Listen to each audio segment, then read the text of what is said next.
మతం అనేది ఒక జీవన విధానం. ఏ కుక్క ఏ దేవుని మొక్కది, ఓకే, నక్క ఏ దేవుని మొక్కది, తాబేలు ఏ దేవుని మొక్కది, ఏనుగు ఏ దేవుని మొక్కది, పులి ఏ దేవుని మొక్కది, ఏ మతాన్ని పాటించదు, సంతోషంగా బతుకుతున్నాయి. అడవిలో ఏ చెట్టు ఏ దేవుని మొక్కది, అర్థమైందా? మనం ఇంట్లో నీళ్లు పోసి మంచిగా ఎరువులు వేసి పెంచినా ఆ చెట్టు ఎప్పుడు వీక్తుందో తెలియదు. కానీ అడవిలో ఉన్న చెట్టుకి ఎవరు నువ్వు పోయావు నీళ్లు, నేను పోయా, అది వేల సంవత్సరాల నుంచి ఉన్నాయి ఆడ చెట్లు, అర్థమైందా? తాబేలు ఆ ప్రకృతి నియమించిన ధర్మం ప్రకారం 200 ఏళ్ళు బతకాలంటే బతుకుతుంది, అది 300 ఏళ్ళు బతకాలంటే బతుకుతుంది, దానికి ఏ రోగం వస్తలేదు, ఏమైతలేదు. ఏనుగు 100 ఏళ్ళు బతకాలంటే 200 ఏళ్ళు బతకాలంటే బతుకుతున్నాయి. ఎందుకంటే మనుషులు ఇన్ని ఫెసిలిటీస్ లేవు, ఏం లేకున్నా 100 ఏళ్ళు బతకాలని అప్పుడు శతమానం భవతి అని ఆశీర్వాదం ఇచ్చేటోళ్ళు, అంటే 100 ఏళ్ళు బతికేటోళ్ళు, అర్థమైందా?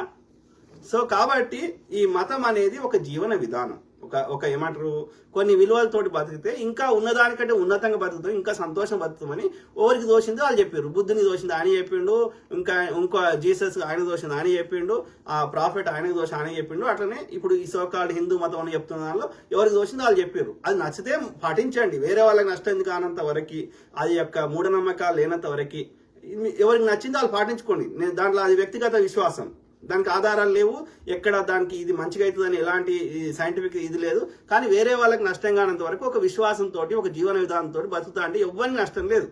కానీ దాని పేరు మీద పొద్దుగాలేస్తే కొట్లాటలు, రాజకీయము, లంగ రాజకీయం చేస్తా అంటే నేను ఏ దేవుని మొక్కుకున్నా అసలు మొక్కకపోయినా వేరే వాళ్ళకి వచ్చే నష్టం ఏంది?